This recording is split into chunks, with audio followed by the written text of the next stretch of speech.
Yun, luto tayo. Ay, hindi. Si Ate Susan pala ng ng pinakbet.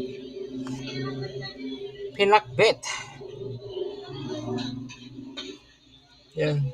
Sinangkot siya niya yung bawang tsaka sibuyas. Tapos nalagyan niya ng karne ng baboy. Karne ng baboy.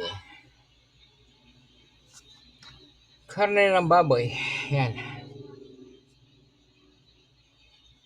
Tapos nalagyan ng ano yun? Ano ba yun? Bagoong. Bagoong. Bagoong pala. Bagoong. Hinalo-halo. Bagoong. Yung Kapampangan, ayan. Bagok. Bagok. Kapampangan, bagok. Nalo-halo. Nalo-halo. Ang bagok. Ang bagoong. Sa sibuyas, bawang, tsaka sa ano ba yun? Baboy. Karne ng baboy.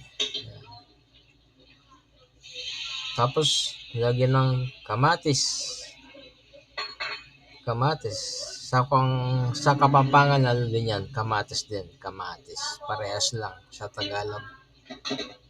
Kamatis.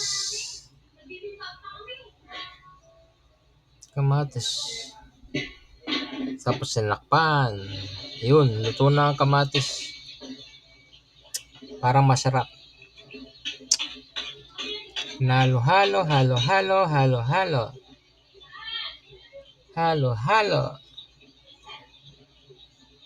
Halo-halo. Hinalo ng kamatis sa bagoong. Saka sa bawang sibuyas, saka sa baboy. Baboy. Tapos nalagyan ng sitaw.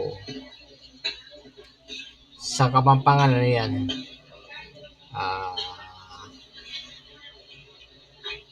Ano kasi?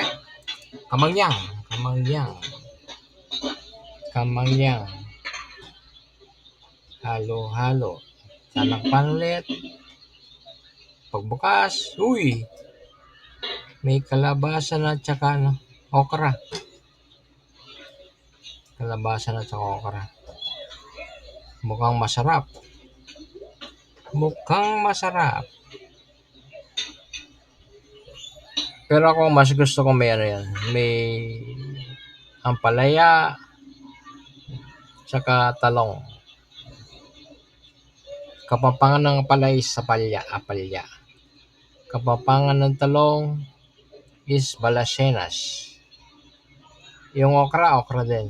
Kalabasa, kaparas din. Tinikman kung masarap. Masarap ba? Masarap bang luto ni Ate Susan? Shout out, Ate Susan. Mayroon pa. Pritong tilapia. Masarap yan. Pag may gulay, dapat may pritong isda. Yun. Luto na ang pinakbet ni Ate Susan. Yan. Kay Susan tayo. Mukhang masarap. Mukhang masarap. Yan, luto na guys. Thank you. Bye.